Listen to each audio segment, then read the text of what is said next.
Hey guys, welcome back to Magic TV. My name's Craig. It's 9 o'clock. It's time for another video. Sorry for the location. I'm over here in Columbus, Ohio, in an Airbnb. I'm over here this week with my family. So I'm filming a couple of videos from over here. Hopefully you can see me okay and you can hear me okay.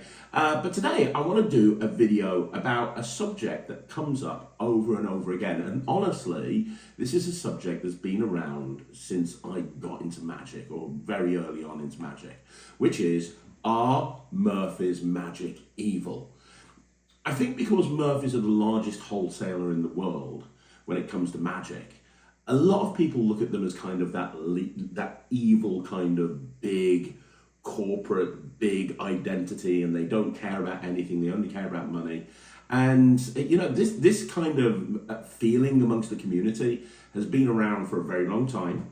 I remember when I was doing the Wizard product review with David Penn, people would be talking about Murphy's Magic back then and how Murphy's Magic are evil. Fast forward to today, it's now prevalent more than ever before. If there's ever a bad product that comes out that people universally don't like, or even if there's a product that comes out and a few people like it and a few people don't, the first group that gets the blame is Murphy's.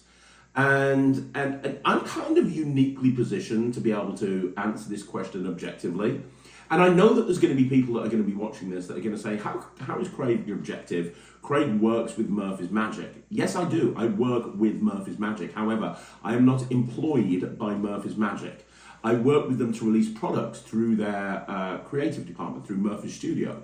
But I also work with Penguin. I also work with TCC. I also work with Alakazam. I also work with Vanishing Ink. I also work with many other production companies that you'll be seeing products come out through in the next year or two. Murphy's are just one company that I work for. And so because of that, I am uniquely positioned to be able to know, because I know the inner workings of Murphy's. I've known a lot of people at Murphy's for years, people like Kathy and people like Michelle, who's no longer there, and people, you know, I've known those people since way back at the beginning of the Wizard product review days. I've known these people for a very long time. And because I have released a lot of magic through Murphy's Magic, although not as many tricks, if you look at the big three companies I work for, Alakazam, Murphy's and Penguin, they are in third place in terms of the amount of tricks I've actually released through them. But because I have worked with them an awful lot, I know I've spoken to Austin Murphy several times. I've been on Skype calls with Austin Murphy. I've been on Zoom calls with Austin Murphy. I understand how Murphy's operate. And I can be objective about it because A, I'm always objective and unbiased on this channel, and I'll give you my raw and filtered opinions regardless of personal biases. But also, I've kind of been within the belly of the beast for the last few years. Since I came back to the community and started releasing magic, I have been very actively involved with Murphy's Magic, so I know their processes. So today, I'm going to take some of the things that are said about Murphy's, including something that's been said by a prominent reviewer recently, who's basically effectively called Murphy's liars. And I'm going to give you my 2 pence worth, because I don't think a lot of the hate that goes towards Murphy's is warranted. So we're going to get into it. I'm going to go through all of that. But first of all, for those of you that don't know, because a lot of people that are new into magic, they don't really get how the industry works. They don't really, which I understand why. I understand why you don't get it. I understand, if you're new into magic, where do Murphy's sit within the grander scheme of things. So let me give you an overview of who Murphy's are. Murphy's Magic are a wholesaler of magic.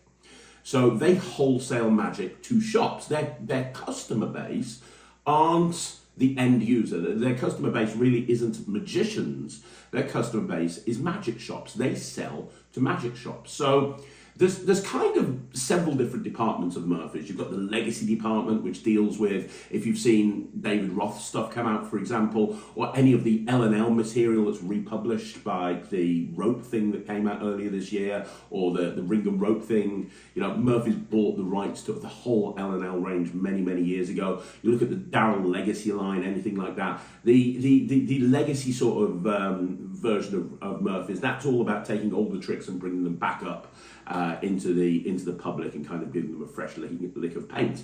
But the 2 main sections of Murphy's that you guys really would be interested in is Murphy's the actual warehouse, the actual Murphy's Magic Supplies and Murphy's Studio, who are two very distinct businesses, actually. So Murphy's Studio, that's the side of Murphy's that I work for. So Murphy's Studio is headed up by a chap called George, very knowledgeable, very nice guy. George heads up sort of the studio department, and he has some exceptional people working for him, including Javier Fuenmayer, Titanus. I'm sure you all know Titanus, just bought out Firefly. Lloyd Barnes needs no introduction. Matt. There's several people that work in the studio department, and the studio department is separate to Murphy's Magic Supplies. And the studio department is all about creating and releasing their own magic. Creating, producing and releasing their own magic. They are effectively a production company. Now that could be that, you look at something like Lux or Dex or Firefly or Stitch. Those have been created and developed by people that work within the studio, right? So Lux and Dex was made by Lloyd, and with Dex obviously Javier. Firefly that's just come out was made by Titanus. Those products were made by people that work within the studio, that work in that department. However, the other thing that studio does, Murphy's Studio, is they look for artists to work with. And they're really looking for the best of the best. They're looking for something very, very different. They get hundreds of submissions every single week.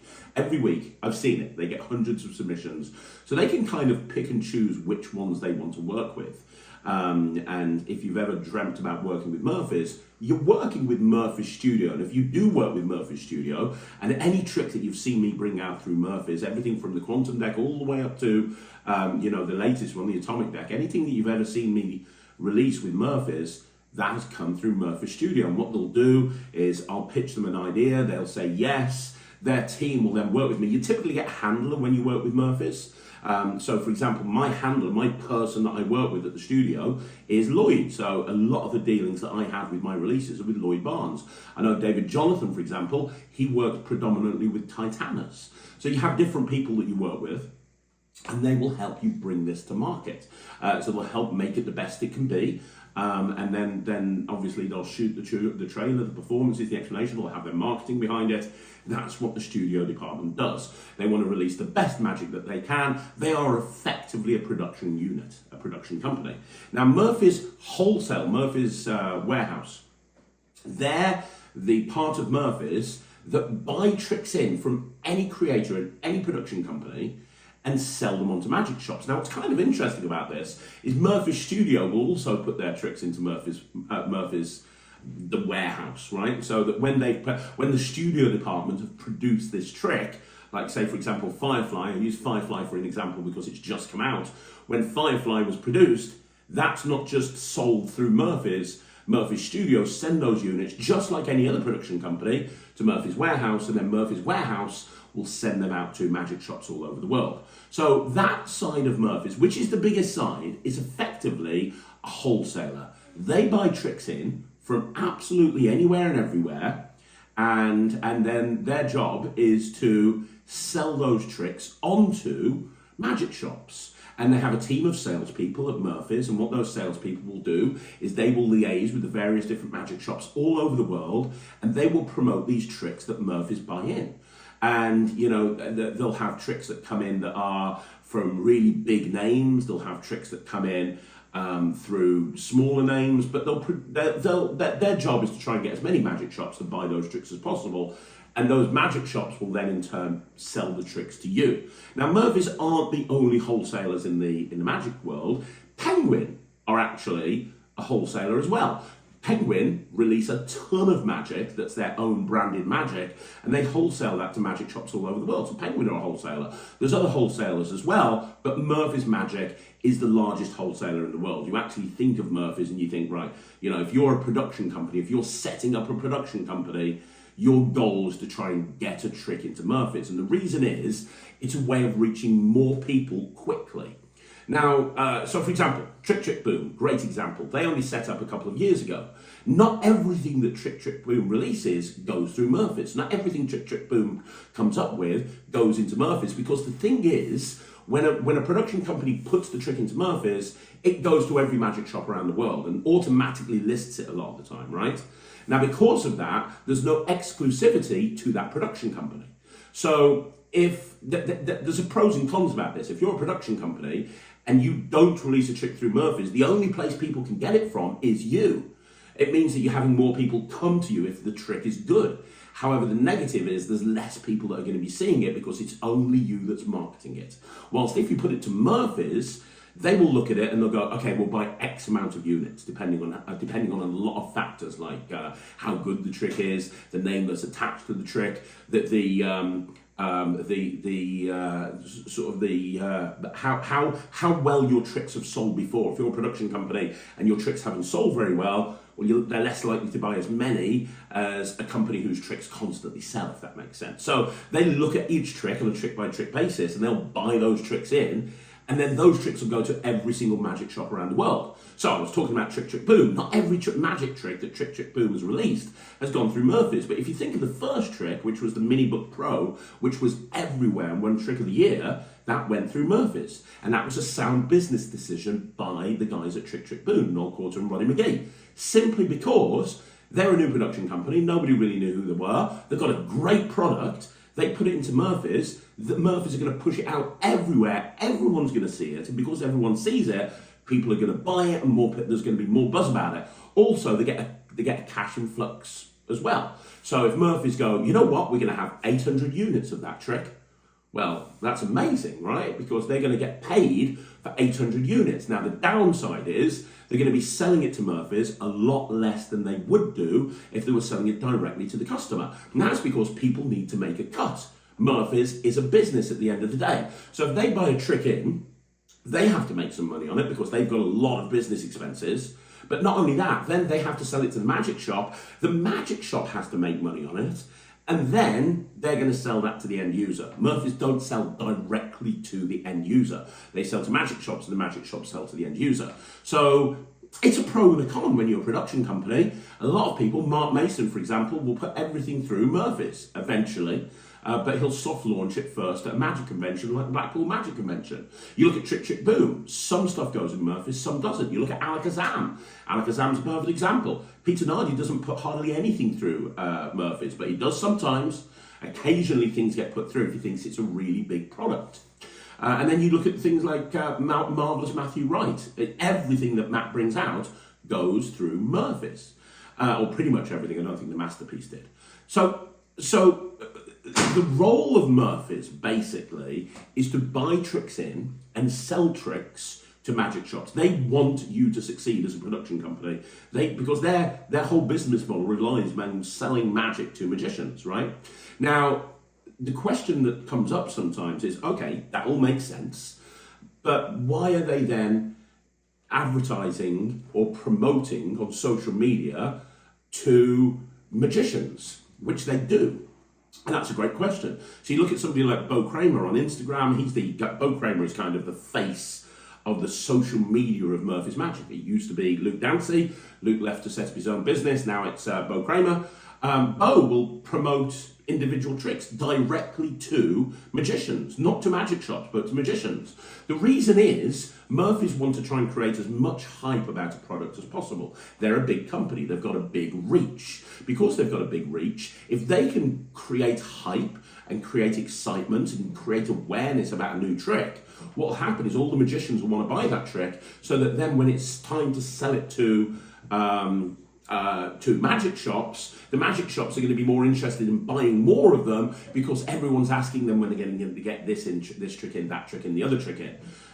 So Murphy's promote on social media to magicians in order to try and make the products that come into Murphy's more popular. Now the weird thing is sometimes Murphy's can be in competition with somebody and also have them as a customer, which I find really interesting. I really enjoy thinking about business, and that's kind of an interesting thing to me. Take Penguin Magic as an example. I'm in Columbus right now, the home of Penguin Magic. So take Penguin, for example. Penguin are the largest magic shop in the world. They list all of Murphy's items. They promote all of Murphy's items. They sell a lot of Murphy's items. In fact, I'd be willing to bet that Penguin are the biggest customer that Murphy's has. However, they're probably also one of their biggest competitors because they are wholesaling products themselves. They are a wholesaler, and in that regard, they're in direct competition with Murphy's as a wholesaler. They also produce magic, and they have the Murphy's studio that also produces magic. Like, there might be a case where I know, for example, in the past, Murphy's have said to me, oh, that trick you brought out through Penguin was amazing. Why didn't you come to us? They're competing to bring tricks out to the market. They're also competing as a wholesaler, but Penguin is also Murphy's biggest customer. It's kind of weird the way that works, right? That's a general overview of Murphy's, right? That's what they are. They're a wholesaler, but they also have various other departments. Their goal is to sell as much magic as possible. So, with that in mind, let's start talking about some of the reasons that people think that Murphy's are evil. And the first reason is, I've got them here on my phone, on my laptop, the first reason is they spam the community with bad products and have no quality control. And this is something that I've actually said about Murphy's in the past. And I know that other people have as well, which is, oh, Murphy's will buy everything in. Murphy's will buy absolutely anything in. And it's giving magic a bad name because there's bad products out there that shouldn't exist because Murphy's are pushing bad products out to everybody and anybody that will pay attention. And I understand where you're coming from. As a magic reviewer, as somebody who reviews magic, I can tell you right now, there's certain tricks that have come out that Murphy's have bought in and sold to magic shops through their wholesale company. And I look at them and I'm thinking, this has no value at all. However, what you have to understand is one man's trash is another man's treasure. As much as I can hate something, you know, me and Ryland used to put stuff in the bin when I first started the review show. Back on the Wizard Product Review days, I used to, you know, we used to have trash of the week. I don't believe in doing that anymore because as much as I might hate something, somebody else might love it. And I've told this story before on the channel, but I remember when I was on the Wizard Product Review, and somebody brought out like an electronic production dove that was just awful. It just looked so fake. It was the worst thing I'd ever seen. And me and Dave trashed it, completely trashed it. Gave it 0%, laughed about it. About 2 or 3 years later, there was an act that went through to the semi-finals on Britain's Got Talent using that exact same prop. One man's trash is another man's treasure. And here's the thing, Murphy's are a wholesale company, right? Their job is to offer product. It's then down to the magic shop where they want to buy them or list them. Now, here's the thing, right? Magic shops, they can plug into Murphy's system. So in other words, a magic shop can list everything if they want to. So in other words, a magic shop can, everything that Murphy's bring out, which is a lot of stuff, they can list it. And then they can list this on their website, and if somebody buys it, they can order just one of those items, right? But they don't have to do that. You look at Monster Magic, for example. Monster Magic doesn't do that. Alex from Monster Magic, he's very, very specific about which tricks he will list on his website and which ones he won't. It's really down to the magic shop to decide whether to list something or not. And ultimately, it's down to the end user to decide whether to buy something or not. You know, I hear people all the time saying, oh, magic's in a terrible place because I bought this and it's awful and that happens all the time. I'm telling you right now, it was exactly the same when I first got into magic. You'd send off in a catalogue for something, you'd wait 2 weeks, it'd come through, and it looks like nothing on God's green earth like it was meant to. This has been going on in magic since time began. But Murphy's just bring everything in. Now, they will insist that assets are available, so they won't buy something in unless there's a trailer, unless there's like some sort of ad copy, because then how is anybody going to buy it if they don't know what it is, right? So they're insisting on a certain thing. But why would they not list everything? Like, I'm a member of Costco, right? As a business owner, I shop at Costco. I find it fascinating when I go down the drink section. There's about 25 different versions of cola. There's the cheap and nasty, horrible cola that's like 20 pence a can. And then there's things like Pepsi Max, and there's things like Coca-Cola, and all points in between. You know, Costco don't go, well, we're not going to have that cola in because it's cheap and nasty and nobody wants it.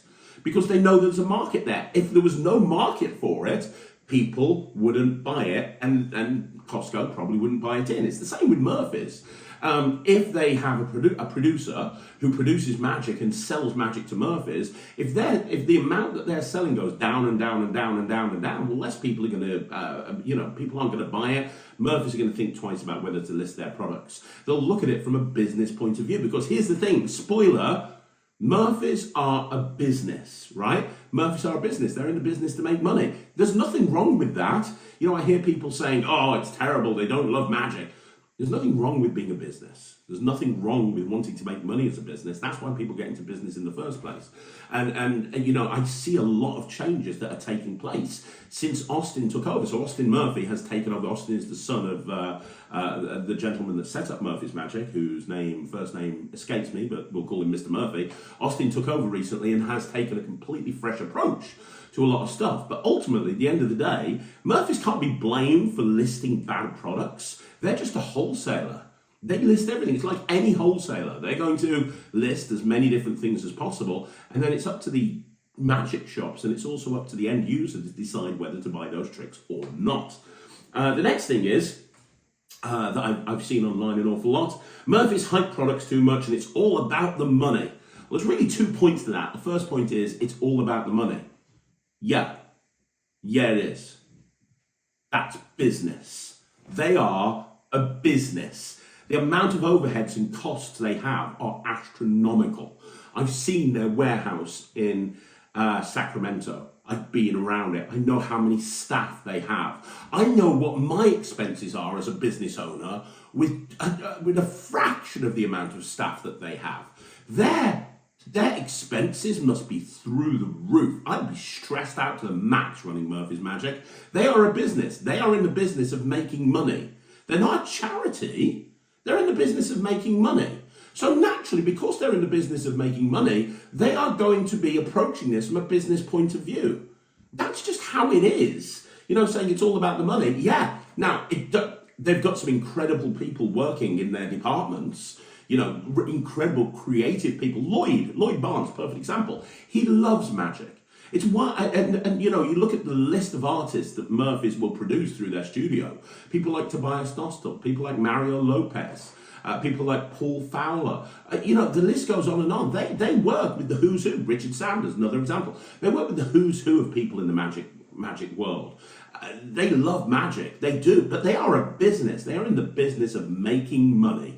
And there's nothing wrong with that. That shouldn't be a criticism of Murphy's Magic, because that's what businesses do. And as for the other thing, they hype products. Yeah, they do. Yeah, they do. Because that's how you sell product, by hyping it. That's called basic advertising 101. I went back and forth with people on the Atomic Deck about this. The Atomic Deck is such a weird thing because so many people contact me all the time and say they love it and it's in their #1 set. And there's a huge Facebook group of people that are loving it. And behind the scenes, we're adding new stuff to it all of the time.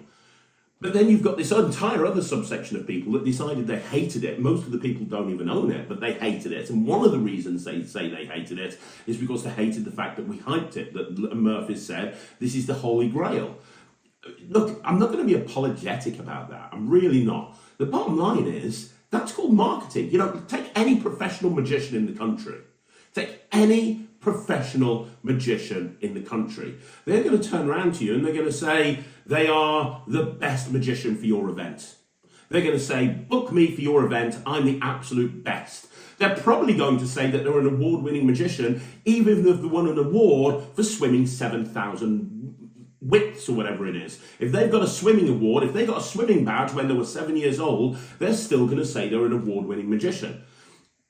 Magicians hype themselves up like there's no tomorrow. They go to wedding fairs and talk about how, having magic is the best thing that you can have at a wedding, because they know that the best way to market themselves to their customers is by advertising themselves. If they go out there and they go, you know what, there's other magicians that are better than me, they charge more than me, they're better than me, they know better tricks, they've been doing this longer, they're going to do a better job.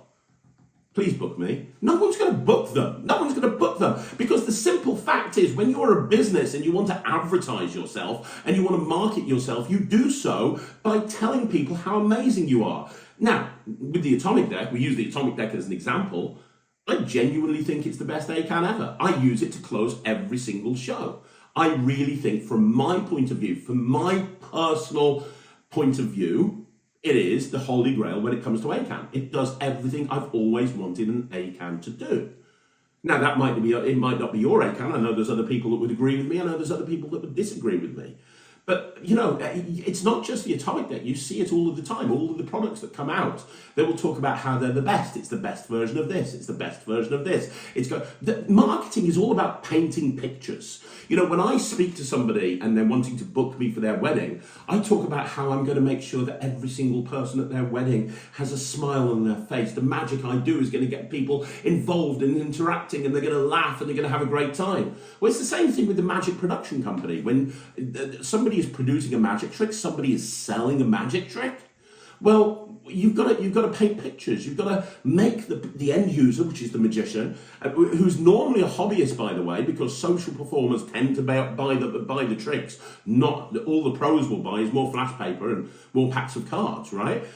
You've got to make them think, oh my gosh, this is I can imagine myself doing this. This is the trick that I've been looking for. This is the trick I've been wanting to add to my effect. Now, is that always the case? No. Will it end up sometimes in the bottom drawer? Yeah. Are there people that have bought the atomic deck and that atomic deck has ended up in their bottom drawer? Yes. Are there people that are using it every single night? Yes. And it's the same with every other prop. It's the same with every other product. But saying that Murphy's hype products up too much, in my opinion, that's what... And it's funny because a lot of the time the people that say that are the people that have no business experience at all. It's normally the people that have no business experience at all. But ultimately, it goes back to the fact that they're running a business. And the way to run a business, very, very simply, a business is driven on marketing and social proof and outreach and getting people to know who they are. Basically marketing, right? Because without marketing, there's no sales or there's no leads. Without leads, there's no sales. Without sales, there's no turnover. Without turnover, there's no money. Without money, there's no profit. Without profit, you don't have a business, you have a paid hobby. And I tell that to every single person I mentor. How do you get ahead? How do you get more gigs? Simply, you treat your magic business as a business. And it all starts with marketing. You have to shout from the rooftops that you are the greatest magician of all time. When I tell people that have inquired about booking me, I say, you know, I had an inquiry this morning for an illusion act, corporate illusion act, quoted them the price and they said, are you good? And I said, I guarantee you I'm going to come along and I'm going to be the best illusion act that you have ever seen. I'm going to make every single person in that audience, they're going to be blown away. I'm going to love it. I'm going to be in big Las Vegas Grand Illusions. There's going to be a lot of comedy, a lot of audience interaction. And they booked me, right? They booked me for that illusion act. Brilliant. Great job. Now, truthfully, Matrix are better than me in the UK. Young and Strange are better than me in the UK. Amethyst are better than me in the UK. There's a ton of people. Jay and Joss are better than me in the UK. They've got better illusions. They probably look better on stage. But you know what? I'm not going to say that. I'm not going to turn around and go, well, there's a few other illusion acts that are better, but book me because I need the money. That's ridiculous. Marketing is where it begins and ends. And anyone that doesn't understand that, sorry, but I just don't think you understand business. Now, the next thing is, that people say is they don't care about magic. Murphys don't care about magic. I'm telling you right now, they do. I'm telling you right now, I'm in the process of releasing another trick through Murphys that I've produced on behalf of Murphys with Lloyd Barnes. It's a me and Lloyd Barnes project, and we're going back and forth with the trailer at the moment. And I was happy with version 1 of the trailer that they produced, but George, who kind of runs the creative department, the studio department, he's made so many little changes where he said, oh no, we can't say that because that's going to come back on us. If we say that, then what will happen is somebody on the cafe will say this and it'll be misconstrued that way. We can't say this, we've got to say this. They are very, very conscientious. And not only that, they care about magic. You don't see the amount of stuff they turn around. Murphys have said no to me. You know, people look at me as the poster boy of Murphys Magic as well as Penguin Magic. Murphys and Penguin have said no to me over lots of things in the past. And that's me. And I've got a track record of selling stuff. And I've come to them with things that I think are good and they've said no to me. They say no to so many people because they can, because they're Murphy's bloody magic. They can say no to whoever the hell they want to. Because there's not one person that's bigger than the entire operation, right? That's not a problem as far as I'm concerned. I just keep working with them, and that's absolutely great. But trust me, they care about magic. They want to make sure that the studio department especially wants to make sure that they're producing the best of the best. Does bad magic slip through Murphy's Magic through the wholesale part of things? Yes, absolutely. I've talked about it in the past. There's some shockers that have come out. But you know what? I've also spoken to people that have turned around to me and said that the trick that they've bought that I've hated is the best trick that they've ever bought. One man's trash is another man's treasure. Then, the next two, and then that's it. The next one, Murphy's released nothing but crap tricks. I'm sorry, but you are absolutely wrong. They bring out an eclectic range of tricks. Now, people say that they rush products. People talked about decks being rushed. People talked about the atomic deck being rushed. It absolutely wasn't. I can't talk about decks. I was nothing involved with that, but I will tell you I've been doing decks since the day that I bought it, and it's absolutely brilliant. But the atomic deck, we were working on it for 3 years. It most absolutely wasn't rushed. It was where we wanted it to be. And the other thing that Murphys have done, and the atomic deck is a perfect example, is we've changed it since it's come out because we've listened to the people. Murphys have listened to the people. Oh, we want a version of doing it without the website. Okay, here's a notes app. Okay, now we want a version of doing it without having technology. Okay, here's a crib. We've got a better way of using the crib. Okay, well, here's a crib and we're doing it on this. Oh, we want to do this. Okay, here's how to do this. We want to do this. Here's how to do this. We're constantly improving on stuff. Murphys do not release crap tricks. The studio department pride themselves on bringing out some of the best magic that they have ever. Prophet Key by Paul Fowler that came out recently is my new favourite EDC. I love Prophet Key. The list goes on and on and on.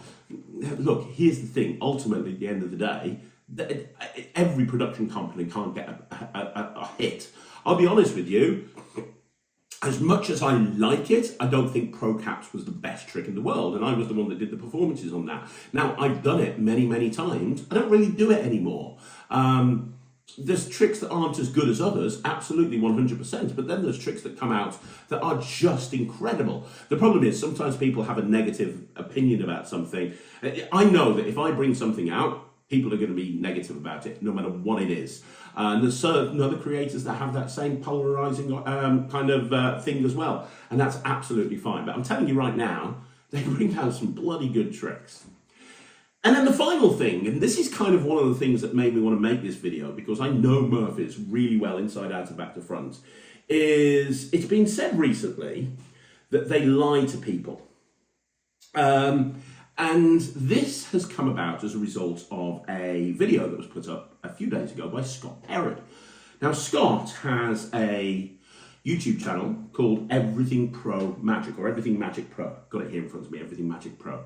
And everybody will know that I've had my issues with Scott over the years. It started with the fall a couple of years ago. We went back and forth over that. Then everything calmed down. And then last year we went back and forth quite viciously. At the time, he made videos that I thought had nothing to do with me as a magician, but we moved past that.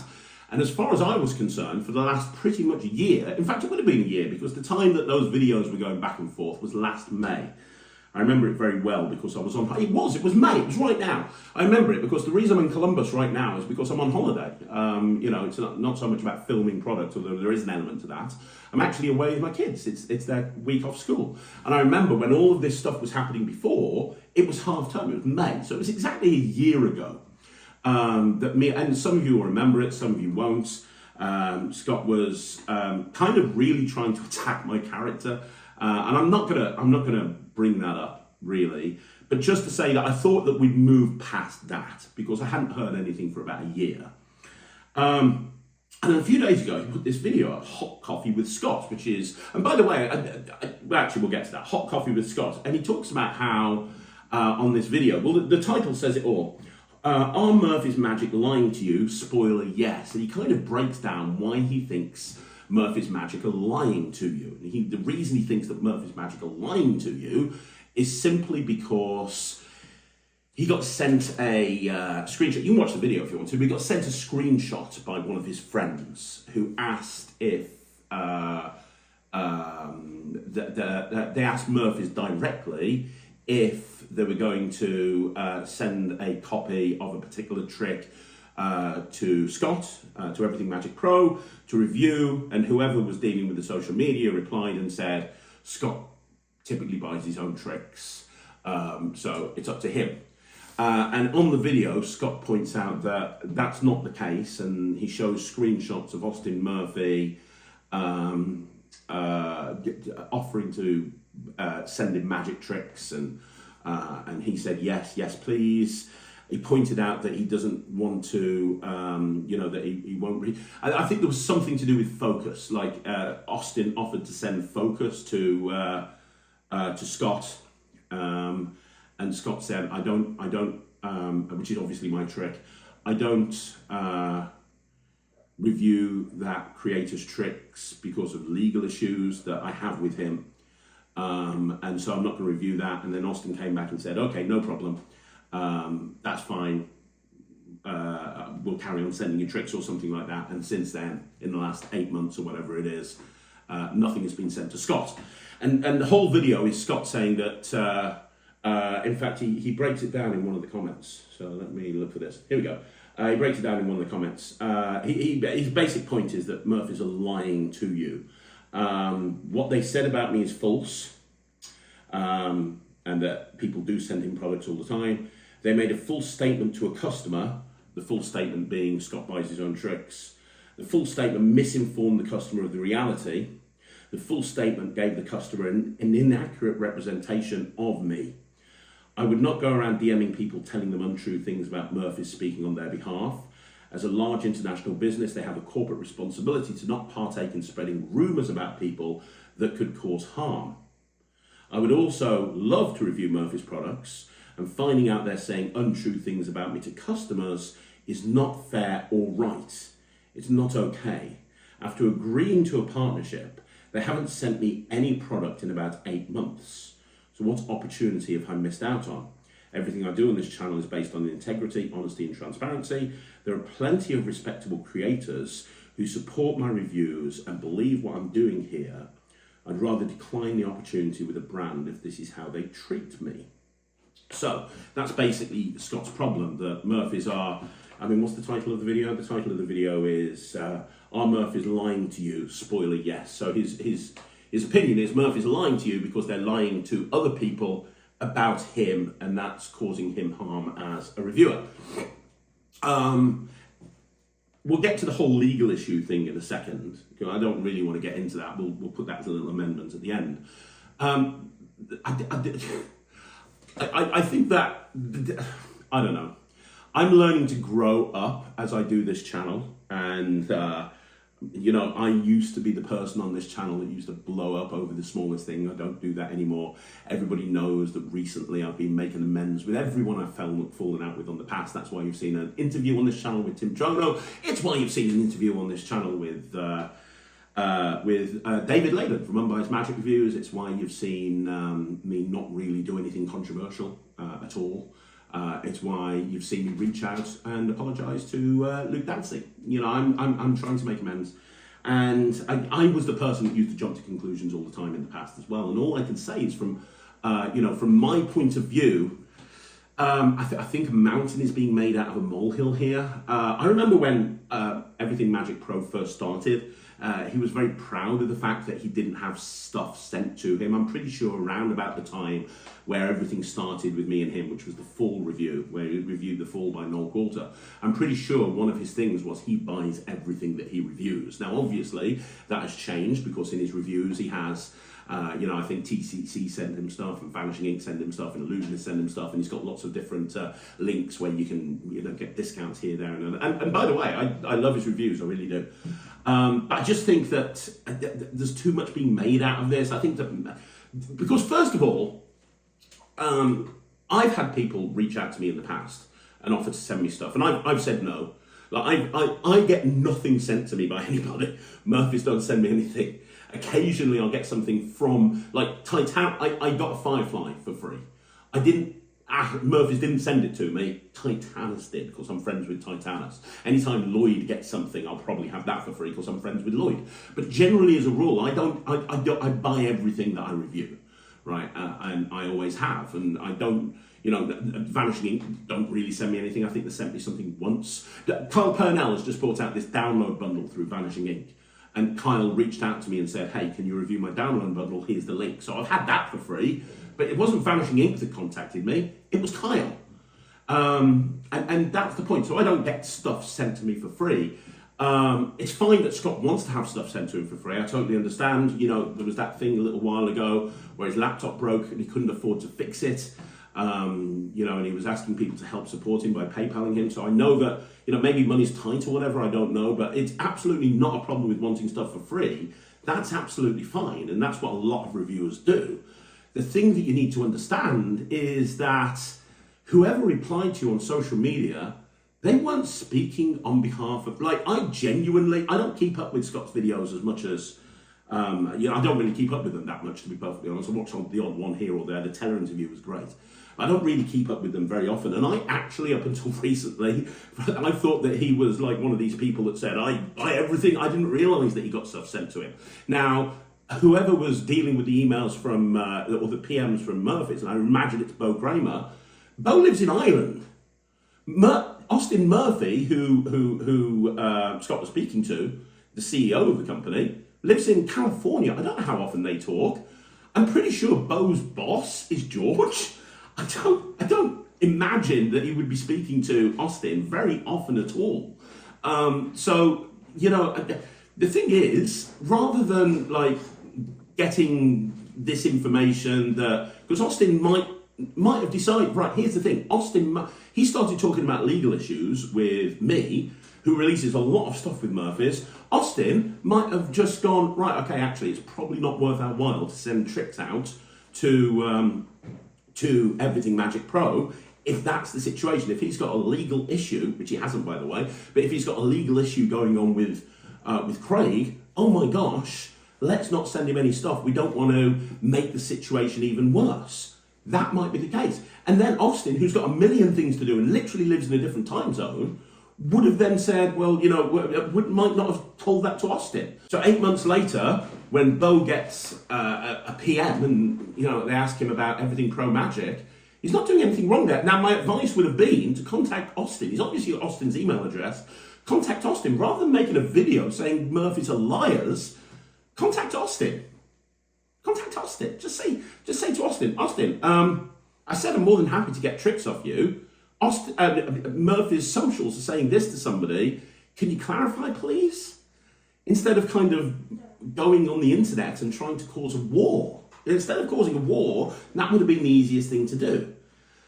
I'm pretty sure that, like, the amount of how big Murphy's is, without being funny, I'm pretty sure Everything Magic Pro is kind of insignificant to Murphy's. I'm pretty sure they're not holding meetings thinking about how to lie to people about Everything Magic Pro. Honestly, from Austin's point of view, I'm pretty sure it was a case of, yeah, okay, we'll send you some more stuff in the past, and then maybe he's not even told the warehouse team. Or there's a million different things that could have happened that Scott would know if he'd actually reached out to them instead of making a video about it. And I know this firsthand because I used to do the same thing Scott's doing now, and it's not the wisest thing to do. I'll end this by talking about the legal issues, because he's talked about legal issues, which is kind of really weird. He said a couple of times in the comments that the legal issue I have is with a third party. He's talking about me. He says here, this is the most one. He replies to somebody and says, when the police advised me not to, because somebody says you can't be a magic reviewer and won't review Craig Petty products, who's one of the most prolific creators of all time. You're supposed to be a reviewer of products that are produced to the magic community. In my unbiased opinion, you're looking for some free magic effects. And he says, I can when the police advise me not to. It's my channel. Now, and there's several times in the comments where he talks about how he's got legal issues going on between me and him. And I'm going to finish off with this because, frankly, that's an outright lie. I'm not going to get into arguments. I don't want to do the public flaming wars anymore, Scott. But you're the person that went on the internet and said that I am having legal issues with you. As far as I'm concerned, 1 year ago, we had a back and forth with a series of videos. I was making videos, you were making video replies, I was making video replies, and then we took them all down. You took yours down, you put them back up, you took them down, you put them back up, you took them down. Mine are now down as well. And you're saying that I'm constantly trying to contact you and harass you. One of the comments in your in the video says that I'm constantly trying to contact you and harass you, and there's legal issues going on between you and me. First of all, when you were making your videos this time last year, I reached out to my lawyers. I reached out to my solicitors for advice, and they gave me a game plan of what I should do if it continued with you. It stopped, so I went back to my solicitors and they said, right, just hold and wait and see, and don't do anything unless anything else kicks off. Nothing else kicked off, but from my point of view, the only legal action that I took was just getting advice from my solicitors. You say I've been constantly contacting you and harassing you. I have not contacted you once. I have not harassed you once. The only 3 times that I'm aware of that I have referenced your channel, once was when I did a Magic News segment, and I was very impressed with your interview with Teller, and I shouted that out, and I told people to watch it. Once, when somebody very directly asked me the question, you've made up with David Laden, will you make up with Everything Pro Magic? And I said, yes, I would. Here's an olive branch. If anybody knows him, I'm more than happy to bury the hatchet, and maybe we can just move on. And the 3rd time is when I saw that your laptop had broken, and I sent you money through PayPal to help fix your laptop. And as well as that, I got everyone on Magic TV to reach out to you and send you money as well. And I know from the emails that I've had, at least 3 people that I'm aware of reached out and sent you money as well. I never had any acknowledgement of that. I never had any acknowledgement of any of that. That is the only time that I have contacted you. The only other time you were mentioned from a legal point of view was a few months ago, about 8 months ago, when I was in America filming for Penguin Magic, and police were sent round my house because while I wasn't there, they were sent round my house because they were told and given an anonymous tip that I was beating up my kids and my wife. And the police came round to the house and spent 2 hours with my wife, who had to prove to them that I wasn't doing that and that I wasn't in the country and that none of that happened. And it really caused stress for my wife and my kids. And the police asked her directly at that point, who do you think could have done this? And she said, I don't know. The only person I know that Craig's had issues with in the UK is Scott Perry. They wrote your name down and that was it. And we've not heard from the police again. If there is legal action going on with me, then the police would have been in touch with me. I've had no contact from the police at all. In fact, I've reached out to police friends asking them. There has been no contact with me at all about the police. Nothing. Zada. Net. Nothing at all. So the fact that you're turning around to me and saying that there's legal action going on, how can there be legal action going on? I've never received a solicitor's letter, never received a legal letter, and the police have not been in contact with me. The only time that the police have been contacted is by my wife a few months ago. And in terms of constantly reaching out and harassing you, I have not reached out to you once. Scott, I want all this to be over, but I am not, I repeat, I am not going to be sitting here and have you lie about my character on the internet. I am not going to do that. I invite you to give proof of this legal action. Make a video, man. I don't want to do this. I don't want to go back and forth with you. But if you really want to tell me that there's legal action going on about me, prove it. Prove it. I can post anything that you want to prove against the otherwise. So, Scott, the ball's in your court now. I don't want to revisit this argument that you and I have had, but I am not going to sit here and have you tell the entire world on your channel that you have legal issues going on about me and that the police have advised you not to contact me. That is bullshit, Scott. You know it and I know it. As for everything else, thank you very much for joining me. I'm off now. Guys, I hope you've enjoyed this video. Summary, Murphys aren't evil. I'll see you again. My name's Craig and this is Magic TV.